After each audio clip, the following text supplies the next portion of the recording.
Hello, my name is Mark Gibson, and you're listening to the podcast version of the Teagasc Signpost Series, a weekly webinar that promotes and examines sustainability in Irish farming. Good morning, and you're all very welcome to another Signpost Series webinar. And I hope you're all keeping well in this lovely week. I suppose plenty of sunshine, plenty of red faces, plenty of sunburn going around, but it's great to see it this time of year. And we've another really interesting presentation lined up for you again today, so I'm really looking forward to this one. And I suppose the one thing that we've been talking about a good bit there this year, and it's a really good time for it as well, is biodiversity. Boosting biodiversity on farmland involves creating diverse and healthy ecosystems with agricultural landscapes, benefiting both nature and agriculture, and it can be achieved through various practices, including diversification of crops, protecting and enhancing existing habitats, and adopting sustainable farming methods. And we're delighted to be joined today by Dr. Saorla Kavanagh, Teagasc Research Officer in Farmland Biodiversity. Saorla, good morning. How are you today? Good morning, Cathal. I'm great. Thank you so much. It's wonderful to see the sun shining. Yeah, and where are you based today, Saorla? So I'm based in Johnstown Castle, but working from Waterford this morning. Yeah, you're probably about 20 meters away from me at the moment, or maybe more. Okay, and we're also joined by Teagasc Countryside Management Specialist, Dr. Keena, who's going to help me out with questions. How are you today, Catherine? Morning, all well, thank you. Yeah. Where are you based today, Catherine? I'm in Kildalton. Lovely, lovely. Nice place to be today. Yeah, absolutely. Yeah, Saorla, just for our viewers, and I know people would probably recognize you, but maybe just give us maybe a little bit of a blast of what your research is all about. Yeah, so I've actually included a few of the slides in my presentation on my role in Teagasc. So currently I'm the Farmland Biodiversity Research Officer. And prior to joining Teagasc, which is just 19 months ago, I was working in the National Biodiversity Data Centre on the Protecting Farmland Pollinators and the Moth Monitoring EIP. And I have various, I suppose the majority of my background will be in pollinator ecology, but my PhD was focused on honey chemistry and how the chemistry of the honey relates to the landscape. That's interesting. Yeah. So lots to talk about. And I'd say people are going to be looking forward to this presentation, particularly time of year, and there's a lot happening on the biodiversity front, a lot of activity. Okay, Saorla, I think that looks good. We're good to go. So we'll let you do your magic. Thank you so much, Cathal. Throughout the presentation, I'll highlight lots of examples on biodiversity-friendly habitats and what good looks like. My role is, as I mentioned, is a biodiversity research officer in Teagasc. And in that role, I have a key message that I'd like to disseminate, and that's that biodiversity is an important national resource. And my research goal is to contribute to evidence-based research to enhance farmland biodiversity and to help farmers measure the benefits of biodiversity on the farm. And these benefits can be economic, social, and environmental. And my passion for biodiversity stems from my passion for plants and my interest in plant and animal interactions. And I'll refer to pollinators quite frequently because my background is in pollinator ecology. But I'm also interested in high diverse landscape features and the ecosystem services that they provide, as well as traditional farming methods, and perhaps most importantly, the farmers themselves. And I want to work with farmers to learn from them so that my research can help support the work that they do. So before I get into the 7 steps of my presentation, I'll give a brief introduction to my role in Teagasc, so what it is I do, so that everybody might have an understanding of it. I'll give some really basic background into what biodiversity is, why should we value it, the benefits, as well as the status and threats, and how we can work together to help biodiversity. And again, throughout the presentation, it is all focused around what does good look like. So my role as biodiversity researcher in Teagasc, it reflects the mandates of Teagasc. So the National Biodiversity Action Plan, the Farm to Fork Strategy, the EU Biodiversity Strategy, as well as the Nature Restoration Law are all linked and feed into my research. And a really important part of research is publishing your findings through knowledge transfer. But you need to find different ways of sharing that information. So by attending farm walks and events and working with other stakeholders, you can maximize the impact of your research. The Teagasc Advisory Service is an excellent vehicle that can facilitate this knowledge transfer. And I have worked with, and I'm continuing to work with, the Signpost program on farmland biodiversity. And there's a number of internal working groups in Teagasc that is working towards enhancing biodiversity as well. But scientific research and peer-reviewed publications are the foundations of all this work, and it's not possible to produce these publications without the funding received through the submission of research proposals. So I'm currently involved in other projects that have been funded, and I'd like to briefly mention a few of them just in the next few slides.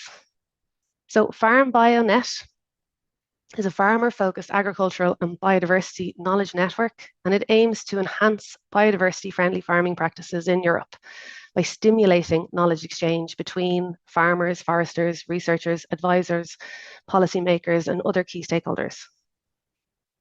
So we will achieve this through the creation of a thematic network. And within that thematic network, we have a number of national networks. These national networks are specifically on farming and biodiversity. And in Ireland, we're currently recruiting members to our national network. And you don't need to know about biodiversity to join the network, but if you would like to learn more in the area, you're very welcome to join. We're working with 19 different organizations from 13 different countries, and we're aiming to link farm type to practice and the incentives surrounding them. We'll conduct a cost-benefit analysis and create 2 easy-to-use tools, a navigator and a calculator. And if you'd like to find out more, you can email farmbionet@teagasc.ie. The SAFER project is strengthening agricultural landscape multifunctionality through the expansion of agroecological farming in Europe. And again, this is a European-wide project, and we've got some lead partners in Ireland, and we want to conduct multiple ecosystem service analysis on the farm.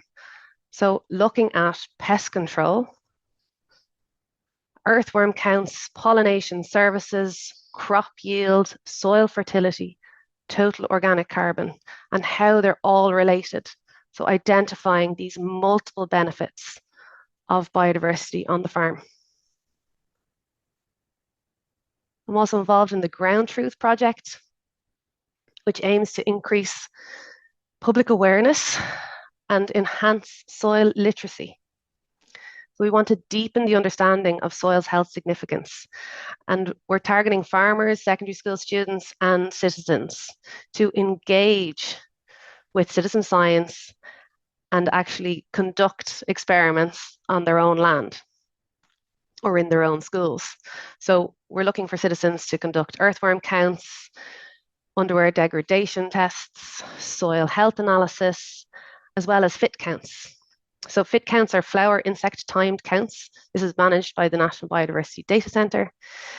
And here we're hoping to show the links between above and below ground biodiversity. If you're interested in finding more about Ground Truth, you can email groundtruth@teagasc.ie and keep an eye out for Soil Health Week in September. We're hoping it'll be a nice week of engagement and learning about soil. The RESPOL project is restoring pollinator habitats across European agricultural landscapes. It's a European project that is coordinated by the University of Freiburg, and Trinity College Dublin are the leads of this in Ireland. And I'm an advisor on this project. In October, Ponds for Pollinators PhD will start, and I'll be recruiting a PhD student to work on this. So we want to investigate the benefits of ponds for biodiversity enhancement, to get information on feeding and nesting behavior of pollinators, and to also assess farmer attitudes towards and knowledge of biodiversity. And this will hopefully help us identify the barriers, enablers, opportunities, and constraints for biodiversity protection in agricultural areas. So moving into what is biodiversity. So when we talk about delivering biodiversity in agricultural land, we're talking about all the different types of plants, animals, and microorganisms that live there, as well as the range of habitats. So my interest and expertise is on pollinators, and that is why I refer to them so frequently, and I will throughout the presentation. But you can exchange the word pollinator for biodiversity in many instances. So biodiversity does not just include the diversity of species, but it's also the diversity and resilience of ecosystems, as well as the genetic variation within them. And Ireland has approximately 31,500 species living within 117 habitats. And our biodiversity is a very important national resource. And biodiversity can mean different things to different people. And this is a video that I worked with a group of farmers in my previous role that we put up, and it's available. And you can use the link, or I also included a QR code here. And the question was asked, what does biodiversity mean to you? And you got lots of different answers from different farmers. And Edward Wilson describes it quite well in The Diversity of Life. So biodiversity is the assembly of life that took 1 billion years to evolve. It has eaten the storms, folded them into its genes, and created the world that created us. It holds the word steady. And I just want you to remember that word steady, because it's really important.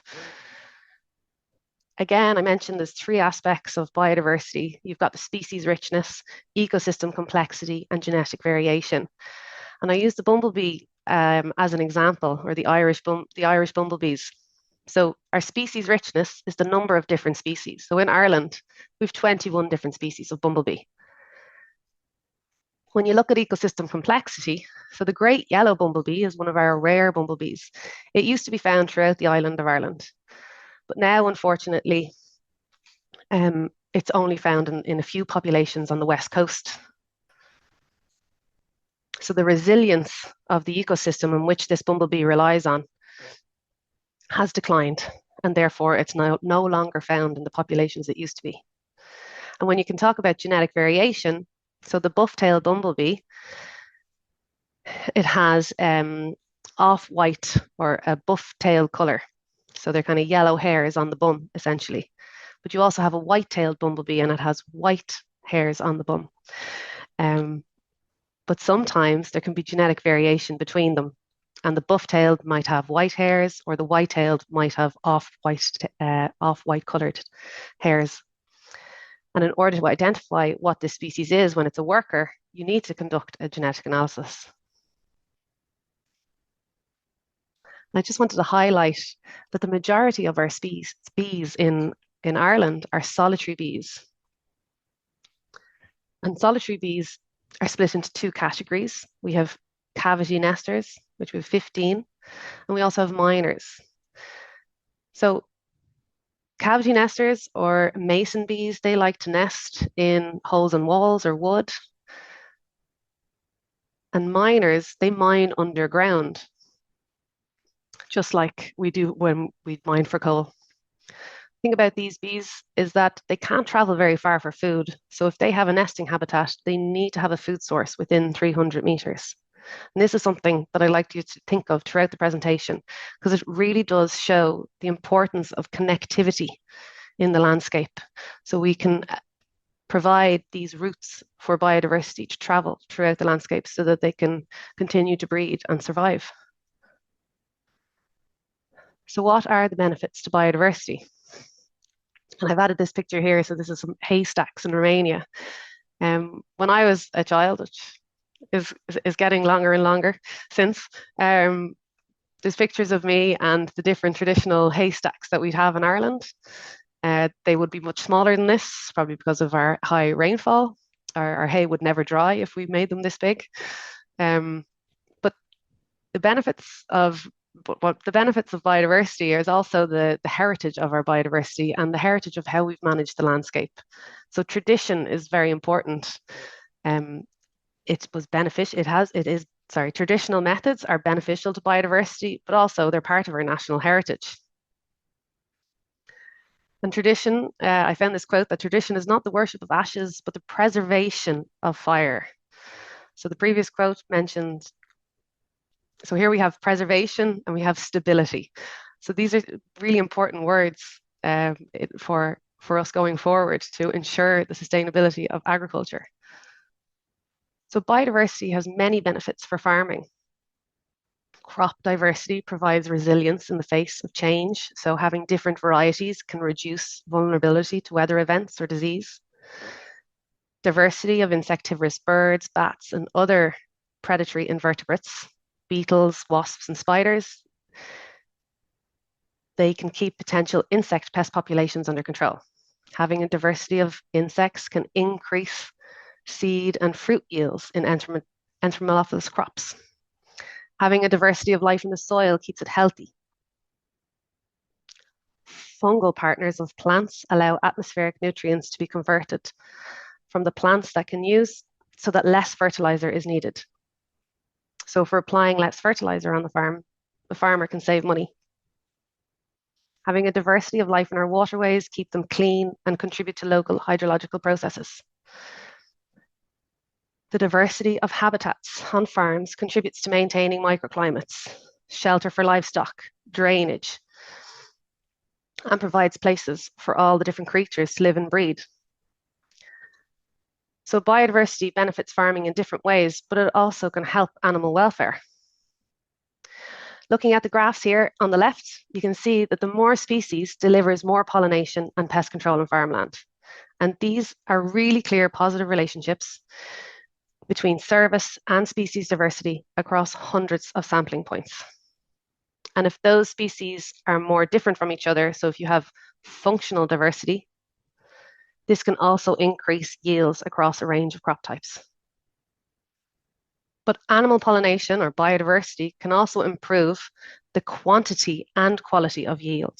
And the strawberry is an excellent example of this. So the strawberry on the left is open pollination. So it's pollinated by insects as well as the wind. Strawberry in the middle is excluded from pollination. So it's self-pollinated. And the one on the right is wind and self-pollinated. So pollinators are excluded from reaching the flower.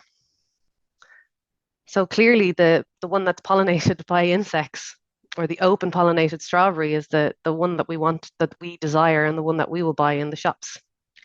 But sometimes if you're growing strawberries in your back garden, you might see these other ones. So it's a sign that there's more pollinators are required.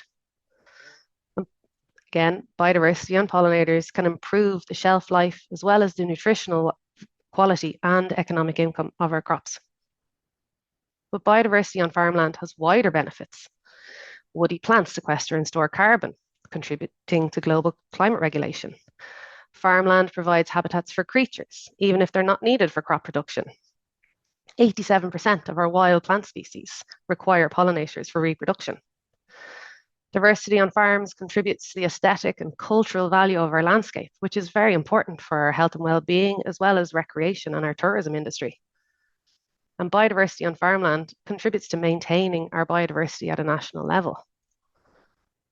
Creating habitats for wildlife. I go back to this example time and time again, and this is a solitary bee mining nest site that's created by livestock.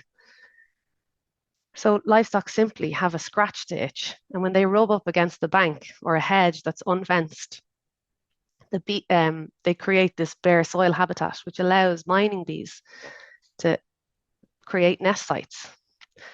So they mine into the bank and lay their eggs in the tunnels that they create. So if you look closer, you can see the small little holes created by the solitary mining bees. And again, remember, most of our bee species in Ireland are miners. And it really is a great example of how farming and biodiversity can work together. So just in terms of cultural values, the Burren Winterage Festival, if you haven't attended yet, I'd highly recommend it. So this picture is taken from the festival last year. And last year, 700 people came together to walk 25 cattle up to the winterage. And this is a tradition that's thousands of years old, and not just in Ireland, but worldwide. And the festival is a celebration of farmers and farming, and it really highlights how important farming is to our heritage, to our food security, and to our landscape. We also have breeds in Ireland, and these breeds are also part of our national heritage. It's always wonderful to see all the different types of animals that we use from farming. And there's an interesting project called Safeguard. Again, it's a European project where it's looking at the Sustainable Development Goals and how biodiversity or pollinators contribute to these goals. And pollinators contribute to 7 out of 17 Sustainable Development Goals, and 11 of the 17 goals, directly impact pollinators. Pollinators play a critical role in life and land and zero hunger, and they're also linked to 58 of the 169 Sustainable Development Goal targets across 14 of the 17 Sustainable Development Goals. And these are just some of the examples, some of the evidence-based examples that showcase this. So biodiversity has many benefits to farming, farmland, society, and the sustainable development. So why should we value it? Well, I'm passionate about the protection of biodiversity, and I enjoy seeing the natural world thriving.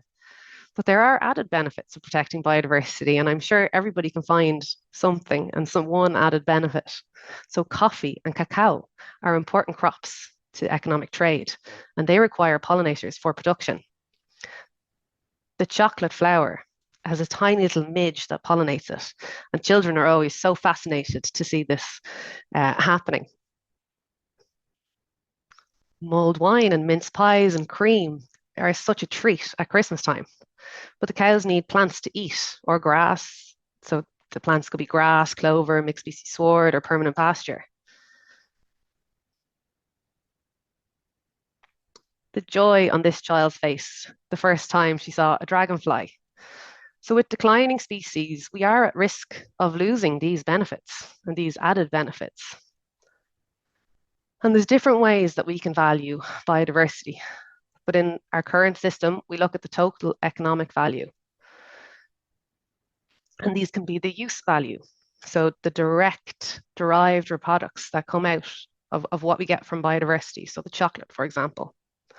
But we also have indirect values contributing to ecosystem service functioning. There's also the non-use values. So the option value, the future potential of a site. And this comes into play if you're considering putting forestry in an existing grassland or an existing arable field. The existence value, so the satisfaction of knowing that they're there. And I get great satisfaction of seeing the increasing number of bee species in my garden every year since I've bought my house. But we also have a bequest value. So this is a moral value. So the benefits for future generations, that they have the same access to everything that we have. Biodiversity has significant benefit to business. And it was estimated by the World Economic Forum that approximately $44 trillion of economic value is at moderate or severe risk due to nature loss. And biodiversity loss has negative implication to our financial systems, our food systems, ecosystems, agricultural systems, as well as our health and well-being. And this is worldwide. So despite all of these benefits of biodiversity and how valuable it is to society, the status does not look great. So from 1970 to 2020, we have seen a 70% decline in biodiversity. So these are biodiversity stripes, and they provide a visual representation of the change in biodiversity over time. And I think it's a nice way you can see it. So you can see the stripes with or without the birds. So the highest level of biodiversity is colored bright green on the left, and the lower levels move through to yellow and gray, depending upon the level of decline. So you can see the darker grays on the right appear with greater declines. So perhaps you're not familiar with the biodiversity stripes, but there's also the global temperature stripes. And I want to highlight that climate and biodiversity are intimately related and need not be tackled in isolation. The stripes for the climate stripes turn from mainly blue to mainly red in more recent years, illustrating the rise in average temperatures. So you can see how they're quite similar in the way that they transition over time, the red and the gray, the blue and the green. So our wildlife has declined. And here we can see a rapid decline from 1970 to 2016. And despite this continuous decline, there are still 1 million species threatened with extinction. And a number of species have gone extinct in my lifetime.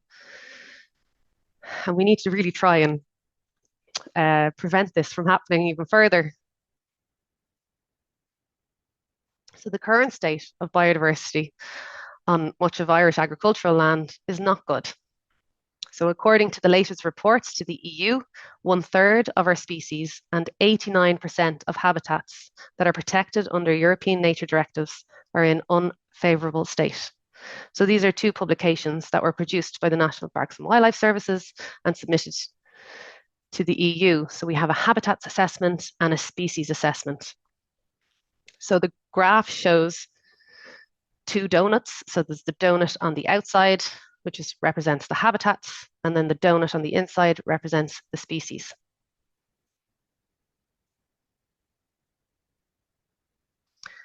According to the Botanical Society of Britain and Ireland, more than half of Irish native plant species have declined in range and abundance, or both. Native grassland plants are those that have suffered the most, and this seems odd given that most of Ireland is covered in grassland, but that grassland is highly managed. And the way it's managed, it can only maintain a very low number of species. According to Birdwatch Ireland, most Irish bird species are in decline, and farmland birds like the curlew, the lapwing, the snipe, and the kestrel, they're the group that are seeing the most rapid deterioration. And this is because of the loss of habitats, the reduction in diversity of cropping systems, and the loss of traditional management, as well as increase in agrochemical use. So this graphic is taken from a report published by the European Court of Auditors, and it can just show that the simplification of the structure of the environment has replaced nature's diversity with a small number of cultivated plants and domesticated animals. So the more diverse your landscape with semi-natural habitats, the more species you'll have. Genetically, we're dependent on a very low number of varieties of major crops, and we need to get biodiversity back into these landscapes because this diversity is very important for many reasons.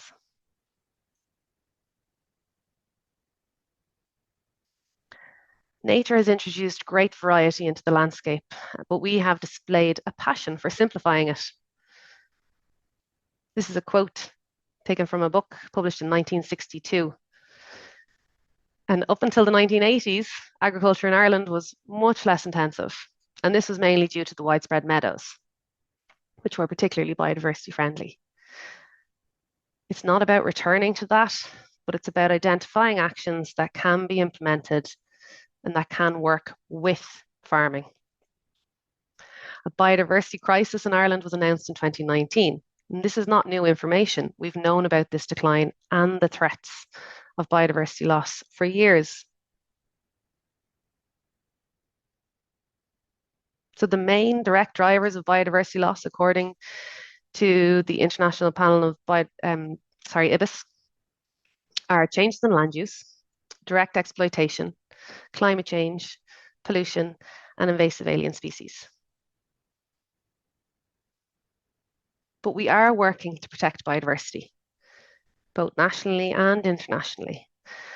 And I had the pleasure of working with an amazing group of farmers on the Protecting Farmland Pollinators project and the Farmer Moth Monitoring project. And these were both European Innovation Partnership projects, or EIP Agri. And there's a number of these EIP projects that have been so beneficial across Ireland and really did work to identify real solutions on the ground that worked for farmers and that were developed by farmers. There's so many projects that I couldn't include them all, but a few weeks ago, Caroline Lawler presented the Farm Peat project, and it's worth going back and watching her presentation. It was excellent. And I really am a big fan of the Love Your Wellies competition. I think a lot of the inspiration for these EIP projects came from the Burn programme. And what they've managed to achieve in the Burn is exceptional. It's about really valuing farmers, farmland, and the contributions and the importance of farming for biodiversity. And the Farming for Nature initiative is now not only working nationally, but internationally. There's different Farming for Natures popping up in different countries all over Europe. But with the Protecting Farmland Pollinators EIP, an evidence-based scorecard was developed. And the farms that had higher pollinator points had higher abundance and species richness of pollinators. And this relationship was statistically significant for different pollinator groups. So the scorecard really showed farmers how pollinator friendly their farm was and what low cost actions could be taken to improve their score if they wanted to do so. And it's not just farmers that are working to protect biodiversity. There's lots of different organisations in Ireland, and you can find out more if you're interested. So the National Biodiversity Data Centre, and I apologise for the text-heavy slide. I didn't have time to work on it, but the National Biodiversity Data Centre, they map and record and disseminate all information on biodiversity across Ireland. The Department of Agriculture are funding the National Pollinator Monitoring Scheme, which is vital under the Nature Restoration Law. County councils are all employed biodiversity officers, as well as the Heritage Council. The MPWS manage farm plans, and they also have the Lighthouse Farms, which I'd recommend checking out because it's really positive case studies of actions that work on the ground. But universities and businesses have now created positions for climate and biodiversity vice presidents in their institutions. And this is bringing somebody in at a very senior level that can ensure that biodiversity is considered at all levels throughout different institutions. And it was about 10 years ago where DCU was the first university in Ireland to create a sustainability manager at a senior level. And this is something that is, we've moved even further from sustainability to actually create a position for biodiversity and climate. The All-Ireland Pollinator Plan has a number of actions for farmland. Again, if you want to find out more. And the Farming for Nature ambassadors are really the champions of biodiversity and farmland, and they are showcasing how highly productive system can work with nature. And lastly, in Teagasc, we're coordinating the Farming and Biodiversity National Network. And I just want to highlight all the different institutions, organizations, and businesses that have shown their support. And the tractor represents all the farmers that are contributing to the project and to the national network. I need to find a logo for farmers. And just wanted to mention the EIP Agri. So in Ireland, we had these EIP projects, and there's a few new ones that are going to start this year. But Ireland is just one example, and there's a lot of information available in lots of different European countries that can be beneficial for us in Ireland.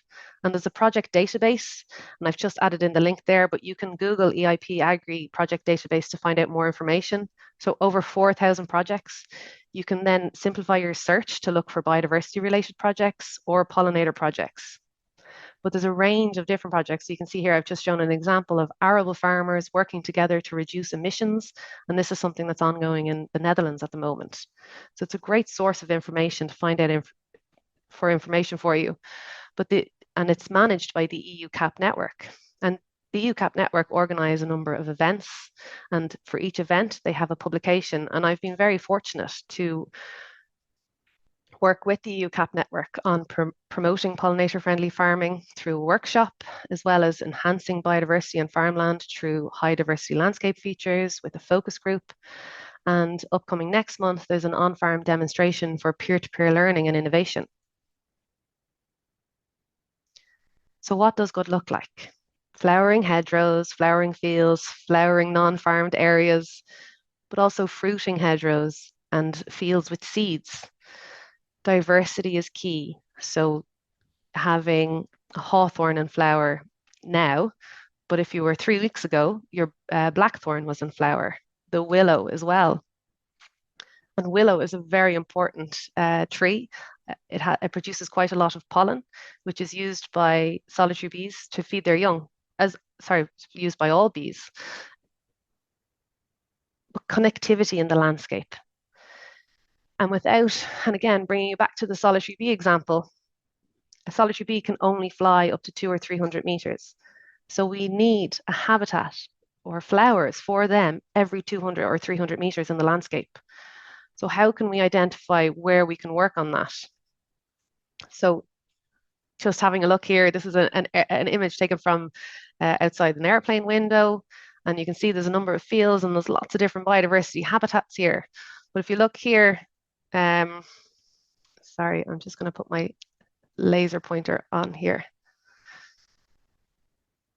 So this field here is quite large. Now, it may not be suitable to do, but it's something that could be considered. So in Ireland, we plant hedgerows to connect to different landscapes. But in France or Germany, they make these little islands. So perhaps the island approach might work in this scenario.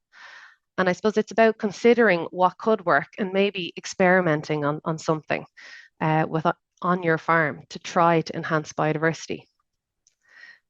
Last month, I was driving down the road and I took this picture. It's an amazing blackthorn and flower. And hedgerows are really vital for maintaining farmland biodiversity. They provide food, safety, and shelter, and act as important roadways. And that allows many species to travel throughout the countryside. And good quality hedgerows can provide food, pollen, nectar, fruits, berries, places to breed, places to nest, and somewhere safe over winter. So corridors to travel across the landscape, they are so important. Connecting a new hedge with an existing linear feature can make it easier for species to travel. So if you look closer at this hedge, you can see there are thousands of flowers flowering there. And then a few meters down the road, there was another hedge.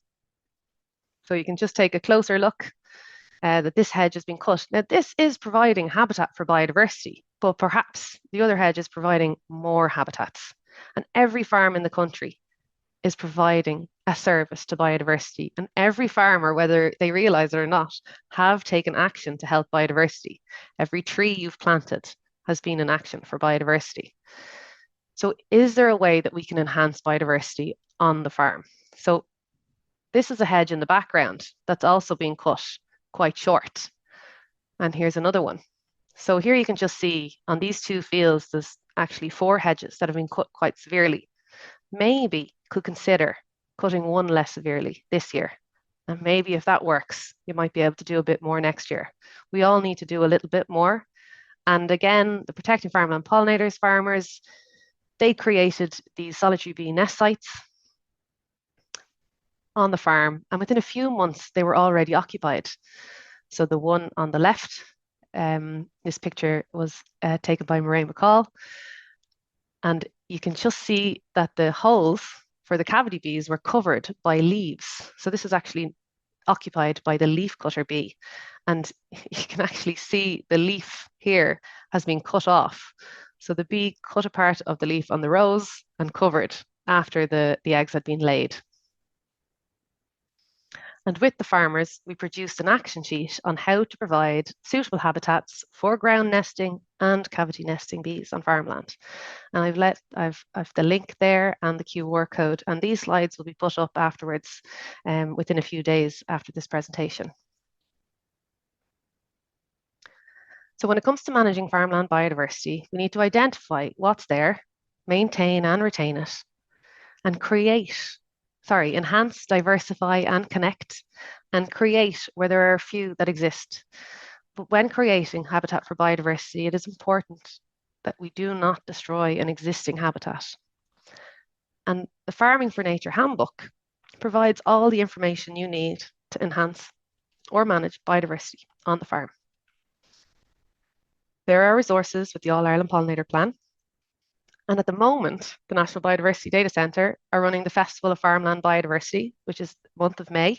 It's a virtual festival, but there's a hedgerow photo competition that I'd recommend you get involved with. You can win a pair of binoculars. The Farming for Nature have a number of farm walks ongoing annually that anybody can attend to find out more. So you can see best practice in real life and then hopefully implement that back on your farm. Base Ireland also have number of walks. And again, they're an excellent organisation that really do showcase best practices for biodiversity.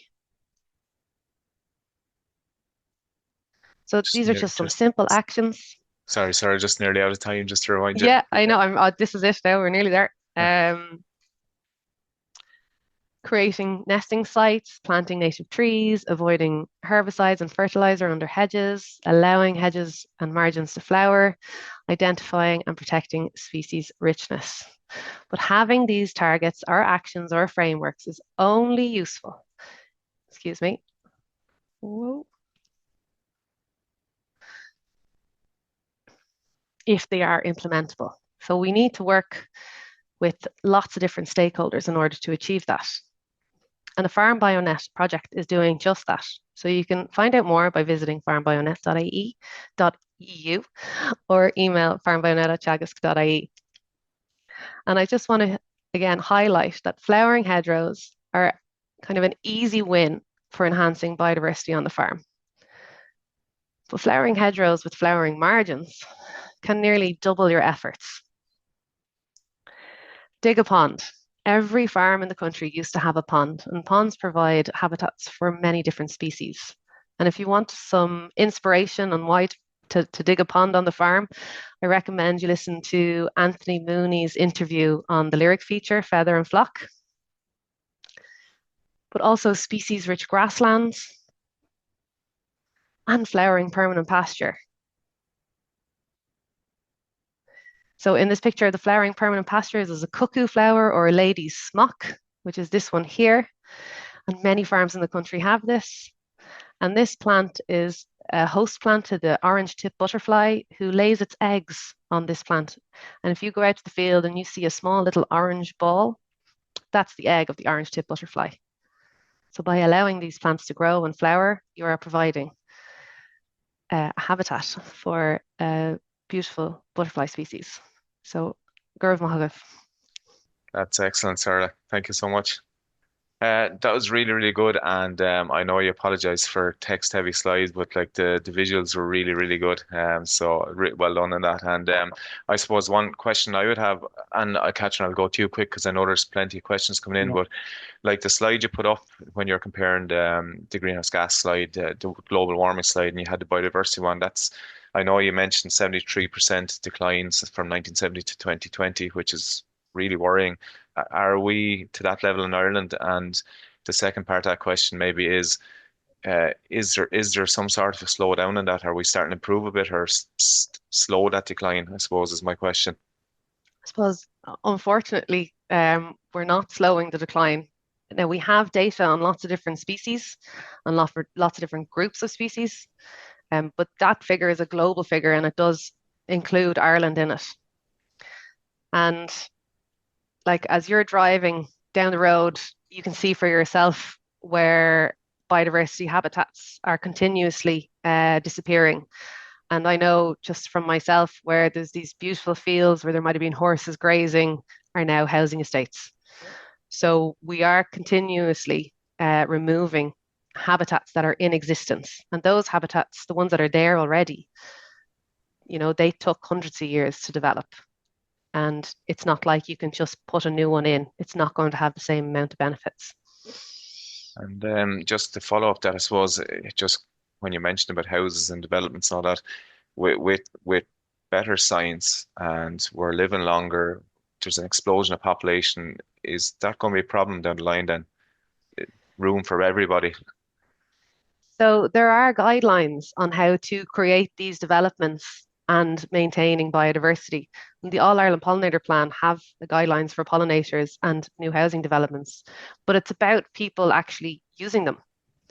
So, you know, it's up to organizations to embed them in their works. And I suppose there's more and more legislation coming down the lines, and that has been implemented in the last years for businesses, that they must take biodiversity into account in all their actions. And again, we're creating more and more awareness about the importance of it. But I suppose it's probably taking too long for those things to happen on the ground. So we need to kind of act a little bit faster.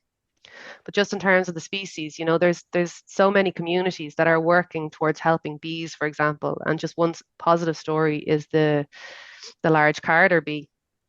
So a lot of farmers are working at providing habitats and enhancing connectivity in different communities, and we're seeing increased populations of the large carder bee. So they can be very species specific. But again, at a national scale, it doesn't look good, unfortunately. Catherine, a few questions coming there, plenty. Just first of all, say super presentation, Saorla, with fantastic facts that people like me would find very useful to when we're trying to make our arguments and encourage people. And just one thing I'd add to your group of working to help biodiversity is the 800 FOSS advisors, Teagasc and others who are out, scoring the fields and talking about biodiversity and a critical group, I think, to change practice. Now, just a couple of quick ones, Saorla, that may be helpful. Again, can different stakeholders join the Farm Bionet project, like companies or impact organisations? It's not just farmers, sure it's not. No, it's for all different organisations, and we have industry involved, and we've got great support from policymakers and different ministries. So we have representatives from 3 different ministries. Brilliant. Anyone can join. We've loads of questions, Saorla, and I'd love to get your opinion on a lot of them. Just a few quick ones. Are the figures and graphics with the stripes data from Ireland or international? That's global. That's worldwide data. Lovely. Sorry. There was one question there about are there too many groups working on biodiversity, duplication and overlaps? Are all these groups after money with limited end products? Are all these projects being coordinated and are they subject to monitoring? Question for us all, I suppose, Saorla, but what's your comment? I think that's an excellent point. Yeah. And again, it's looking at a farmer's or an advisor's time, and you have 10 different biodiversity projects trying to get a point across. So with Farm Bionet, we are working with other projects to ensure that we're not duplicating time and we're not duplicating any of our efforts, but to also strengthen our efforts as well. And there's definitely not enough projects on biodiversity happening. We need more. Obviously, I'm biased. Yeah, I would agree with you there. As a beekeeper, I wonder, are there incentives to? Sorry, but that was two ones on bees there. I wonder, are there incentives to encourage farmers to replace silage cutting fields with old style grass and hay fields? And there was a related question there about how long it would take an intensively managed, high nutrient field to come back. Okay, so the 2 questions. The first one about incentives or about potential payments for these meadows, and they're coming down the line, but there's the Refarm project, which is ongoing, where they're looking at paying farmers to maintain these habitats. And this is something that we have identified through the Protecting Farmland Pollinators project, is that farmers are providing these services, and it's not just the Protecting Farmland Pollinators project that identified this.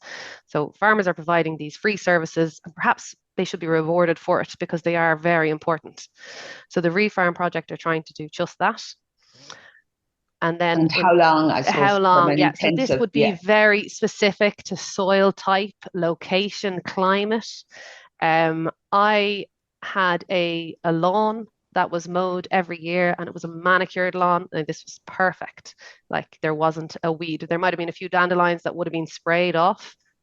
I didn't spray them. But when I started to manage the lawn, the number of species, I didn't sow anything in it. I just reduced the mowing and didn't apply any grass feed. So I suppose, Saorla, the question there, that lawn was probably not high for index 4 P&K and lined. Would I be correct? Yes, but it would have been like very close to a field that would have been, so there definitely would have been runoff. So it was like the garden in the farm, and it was at a low point. But it was very interesting to see the species richness increase over time, and within 5 years, there was orchids growing in it. So it all depends on what management practices are happening. But again, time and time again, if you want to enhance biodiversity in a field, so have more flowers growing, it's not necessarily about sowing seed. It's about allowing the seed that's already in the soil to germinate and just giving it the right conditions to do so. And I presume the past history of that soil then with the P&K. Now, another one linked to bees on the opposite side, Saorla. Why is hive beekeeping not being discouraged? They denude huge areas of pollen and nectar, leaving solitary bees to starve. Any comment? Maybe that person doesn't like honey. I love honey, and beekeeping is an important industry in Ireland, and it does support the livelihoods of many people. So it's about finding a balance. We can't get rid of all the honeybees. They also are providing a service as well. And depending on the crop, so apples, honeybees are important pollinators of apples. Again, it's about, having a balance. So ensuring where those hives are placed, that they're not out competing our solitary bees. And I hope to do some research on that. And Dara and Stanley did some research that was published recently on the competition effect of honeybees on our solitary bees. Okay, just flying through a few more, Saorla. Considering the red list of endangered plants and animals, could small or marginal farms be supported in rewilding and being sanctuaries for nature, especially red list plant species, and financial support, not just moral? So abandonment, is that good? Again, biodiversity does need to be managed on some level. And especially on the farm. And land abandonment can actually be a threat to biodiversity. And it is in some countries a great threat, like Romania, for example. Again, I think the Refarm project about, providing financial rewards to farmers that are managing biodiversity like that, and small farms, it is discussed that they provide an even greater service for biodiversities than maybe larger farms can, because of their small size, they have smaller fields and greater connectivity. So I suppose it depends whether you want scrub or if you need the species rich grassland, it needs the grazing. You're the bee expert, Saorla. So you mentioned the great yellow bumblebee population has been reduced throughout the years in Ireland. What could be possible strategies to recover not only the numbers of bumblebees, but the genetic diversity of this species? Very interesting question. So there's work ongoing through different projects for the great yellow bumblebee. So there was an EIP project on it. And then there's also the Life on Macar Life project. But in terms of enhancing the genetic diversity, I suppose before we can even consider doing that, we need to ensure that the populations increase. So again, if you don't have many different species, or many different populations, you can't enhance the genetic diversity. And the All Ireland Pollinator Plan have guideline document on the great yellow bumblebee and how to help it. Listen, there's so many comments and applauses for your presentation, and I'm not going to get to anywhere near the questions. I'll hand over to you in a minute, in case you pick up any critical ones there, Cathal. Just one other one I see there that I know you may have a good idea of. Invasive species. Has the Asian hornet been recorded in Ireland, serious predator of bees? So I think there has been one recording of it or one citation of it, but I'd have to double check. It's not fresh in my mind right now. Sorry. Yeah. But it is a threat. It is a significant threat to our honeybee. And there is an ongoing program that's managed by the Department of Agriculture to keep track of it, and the number of beekeepers are doing it. But I'd have to double check. I'm sorry. Yeah. No, that's fine. And again, questions about your presentation, but not to reassure everyone, it will be there, both in the heart, in all the ways.